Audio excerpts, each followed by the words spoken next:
ጤና ይስጥልን ውድ ኢትዮ ከረንት የዩቲዩብ ገጽ ተከታዮችና አድማጮች እንደምን አላችሁ? ለዕለቱ የተመራረቱን አርዕስተ ዜና ወደ እናንተ ይዘን ቀርበናል። በቅድሚያ ዋና ዋናዎችን አርዕስተ ዜናዎች ወደ እናንተ ይዘን ቀርባለን። የአሜሪካ መንግስት በሰዎች ዝውውር ዙሪያ ሰሞኑን ባወጣው ዓመታዊ ዓለም አቀፋዊ ሪፖርት መሰረት የኢትዮጵያ መንግስት ህጻናትን በግዳጅ ለውትድርና የመመልመል ድርጊቶችን እንዳስቆም አሳስቧል። በዚህም ጉዳይ የዜና ትንታኔ ያካተናል። ቆይታችሁ የምትሰሙት ይሆናል። የ12 ቀን ጦርነት የአሜሪካና እስራኤል ሴራ ነበር ሲሉ የኢራን ጠቅላላ ብሔራዊ ደህንነት ምክር ቤት አሸናፊ ሆናለች ሲሉ አሊ ላጅሪ ተናግረዋል። በዚህም ጉዳይ ዜና ትንታኔ ያካተናል። ቆይታቸው የምትሰሙት ይሆናል። መሳሰለው አርዕስተ ዜና ወደ እናንተ ይዘን ቀርበናል። ቤተሰብ ለመሆን ላይክ፣ ሸር፣ ሰብስክራይብ ማድረጋውን እንዳይረሱ። የአሜሪካ መንግስት በሰዎች ዝውውር ዙሪያ ሰሞኑን ባወጣ ዓመታዊ ዓለም አቀፋዊ ሪፖርት የኢትዮጵያ መንግስት ህጻናትን በግዳጅ ለውትድርና የመመልመል ድርጊትን እንዳስቆም አሳስቧል። ይህም ሪፖርት ይፋ የሆነው ሰራዊታችን የሚዘጋጀውን የሚሰለጥነውን ጦርነት ለማስቀረት ነው ሲል የማዕከላዊ እዝ አዛዥ ሌተናል ጄኔራል ዘውዱ በላይ የተናገሩት ወቅት በመሆኑ ሀገሪቱ የጸጥታ ኃይሎች ዙሪያ ያሉ ዓለም አቀፋዊና ሀገር በቀል መረጃ በአንድ ጊዜ አጉልቶ አሳይተዋል። በአሜሪካ የውጭ ጉዳይ መስሪያ ቤት የወጣው ሪፖርት የኢትዮጵያ መንግስት የሰዎች ዝውውር ለመግታት በርካታ ጥረቶችን ማድረጉን ቢያውቁም ችግሩ መግታት ረገድ ዝቅተኛ ደረጃ ማሟላት አልቻለም ሲሉ ደምድሟል። ሪፖርቱ በተለይ በጸጥታው ዘርፍ ላይ ትኩረት አድርጓል። መንግስትም በመንግስት መዋቅር ሆነም በተለያዩ ታጣቂ ቡድኖች ውስጥ በውትድርናና በጸጥታ ስራ ተሰማርተው የሚገኙ ህጻናት እንዲለቀቁ እንዲያደርግም አሳስቧል። ባለስልጣን ጨምሮ በሰዎች ዝውውርና ህጻናትን ለውትድርና በማሰማራት የሚሳተፉ አካላት ላይ ምርመራ በማድረግ ከባድ የእስር ቅጣት የሚጨምር ጥብቅ እርምጃ እንዲወስድ ምክር ሀሳብ ሰጥተዋል። ሪፖርቱ ማክሎ መንግስት በሰዎች ዝውውር የተሳተፈ ባለስልጣንና ሰውን አዘዋዋሪዎች በፍርድ ቤት ቢቀጣ እስካሁን የመረመራቸው ወንጀል ብዛት እጅግ ጥቂት መሆኑንና ለመደበኛ ፍልሰተኞች ከለላ መስጠት ጥረቶች ውስን እንደሆነ ገልጿል። በሌላ በኩል ከቀናት በፊት እኛ ለትልቅ ጦርነት እየተዘጋጅን ነው ሲሉ የተናገሩት የነበሩት የማዕከላዊ እዝ አዛዥ ጄኔራል ዘውዱ በላይ አዲስ ማብራሪያ ሰጥቷል። የመከላከያ ሚኒስትሩ እንዳስታወቀው ጄኔራሉ መኮንኑ እኛ የምንዘጋጀው የምንሰለጥነው ጦርነት ለማስቀረት ነው ሲሉም በዚሁም አብራርተዋል። ሌተናል ጄኔራል ዘውዱ አክለውም ሰራዊት የሚሰለጥነው ለሰላም ነው፣ ኢትዮጵያ ሉዓላዊነት የማስጠበቅ እንዲሁም ጦርነት ካጋጠመ የበላይነት ለማጠናቀቅ የሚያስችል የዝግጁነት ቁመና ላይ ነን ብለዋል። ማዕከላዊ እዙ በጸረ ሽብቅ በሆነው መደበኛ ውጊያ አስተማማኝ ቁመና ላይ መሆኑን አረጋግጠዋል። የስልጠና ሌላው ዓላማ በጠላት ላይ የበላይነት በመውሰድ በአነስተኛ ኪሳራና በአጭር ጊዜ ውስጥ ግብን መምታት የሚያስችል አቅም መገንባት መሆኑን ገልጸዋል። የአሜሪካ ሪፖርት በጸጥታ ኃይሎች ውስጥ ያሉ የህፃናት ተሳትፎና የሰዎች ዝውውር ችግር ሲያመላክት የኢትዮጵያ መከላከያ በበኩሉ ሰራዊቱ ዝግጁ ቁመናና ለሰላም የመቆም ዓላማ እያስተጋባ ይገኛል ብለዋል። የ12 ቀን ጦርነት የአሜሪካና የእስራኤል ሴራ ነበር ሲሉ የኢራን ጠቅላይ ብሔራዊ ደህንነት ምክር ቤት አባል አሸናፊ ሆናለች ሲሉ አሊ ላጅሪን ተናግረዋል። በሰኔ ወር የእስላማዊ ሪፐብሊክ ላይ በፈጸሙ የ12 ቀን ጦርነት ከዓመታት በፊት ዩናይትድ ስቴትስ እና በእስራኤል የተቀነባበረ ሴራ እንደነበር ተናግረዋል። ኢራን ድል እንዳገኘች አጽንኦት ሰጥተው ተናግረዋል። በመሆኑም ወራሪዋ አካል አሁን ከባድ የውስጥ የመዛባትና ውድቀት እያጋጠመት ነው።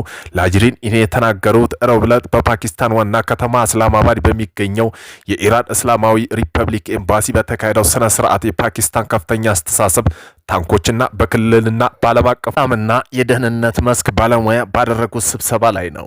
ይህ ጦርነት ከዓመታት በፊት የተነደፈ አሜሪካ እስራኤል ሴራ ውጤት ነው ብለዋል። የአሜሪካው ፕሬዝዳንት ዶናልድ ትራምፕ በቅርቡ ከ2003 ጀምሮ የኢራን የኒውክሌር ተቋማት አውሮፕላናቸው ለማጥቃት እቅድ ላይ እየሰሩ እንደነበር አስታውቀው ሲሉ ላንጃሪን አክለውም ይህ ኃያል ነው፣ ግን ይህ ጥቃት ከለከለ ብለዋል። በዚህ ጦርነት ራሱን የገለጠው የኢራን ህዝብ ፍላጎት ነበር። ኢራን እንደሚያሸንፉ ያስብ የነበረው እስራኤል መንግስት ሙሉ በሙሉ ተስፋ ቆርጧል ሲል ላንጃሪ አክለዋል። ስለ ጽዮናዊ መንግስት ወቅታዊ ሁኔታ ሲጠቅሱ ጽዮናዊ መንግስት ውስጣዊ ስርዓት መዛባትና ህገወጥ በሆነ ህልውና የተመሰረተ ቀውስ እያጋጠመ መሆኑን አጽንኦት ሰጥተዋል። ይህ ስርዓት አሁን የዝና መሸርሸር እያጋጠመው ነው። በዓለም አቀፍ ደረጃ እንዲህ አይነት ፈተና አጋጥሞት አያውቅም። ጽዮናዊ በአንድ አይነት ውስጣዊ ስርዓት መዛባት ውስጥ ወርቀዋልና ስታቲስቲካዊ እንደሚያሳየው የህልውና መዛባት ከፊት ለፊታቸው አለ። በክልል ውስጥ የስልጣን አቋማቸው ፈጽሞ ጥልቅ አልነበረም ሲሉ በዚህም አጽንኦት ሰጥተዋል። በተጨማሪም የእስልምና አብዮት መሪ አያቶላህ አሊ ኻሜኒ የኢራን ህዝብ ፈቃድ በቅርቡ በተደረገው ጦርነት የጠላት ጦር መሳሪያ ወረራ እንዳሸነፈም አጽንኦት ሰጥተዋል። የኢራን ህዝብ ስልጣኔ ዳራ የጀግንነት ትግላችን ድላችን ሚስጥር ነው ብለዋል። ኢራን በለሺዎች ዓመታት ትኖራለች፣ አሁንም አለች፣ ትቀጥላለች። ኢራን በጦርነት ልትሰበር እንደምትችል ማሰብ የጠበኛ ጠላት ሞኝነት ነበር ሲሉ አክለዋል። በቻይና ሆንግ ኮንግ በተነሳው እሳት የ44 ሰዎች ህይወት ሲያልፍ የ279 ሰዎች የት እንደገቡ አለመታወቁ ተሰማ። ቻይና ታፕ በተሰኘው ስፍራ የደረሰው የእሳት አደጋ በ3 ረጃጅም የመኖሪያ ህንፃዎች ላይ ነው። ከህንፃዎች ውጭ እንደተቀሰቀሰ በታመነ እሳት በአካባቢው ለዳግም ግንባታ በነበረው መወጣጫ በፍጥነት እንዲሰፋራ ስለመሆኑ ተናግረዋል።